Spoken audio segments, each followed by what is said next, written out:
Ilang kapamilya stars mapapanood sa GMA Network. Jan Arcilla, Vina Morales, Dominic Ochoa, Nikki Valdez, Joem Bascon, and JC Alcantara are now doing project in GMA Network even though they are talents of ABS-CBN Star Magic.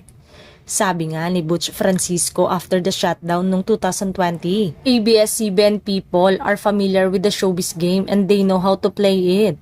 They are like bean sprouts that they can grow anywhere, with or without a franchise. Star Magic talents are now invading GMA Network.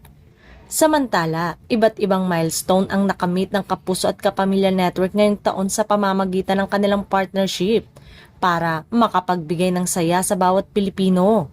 Magmula noon, iba't ibang Kapuso stars na ang bumisita at nakisaya sa ABS-CBN. Gayon din, ilang kapamilya stars na din ang napanood sa mga programa ng Kapuso Network.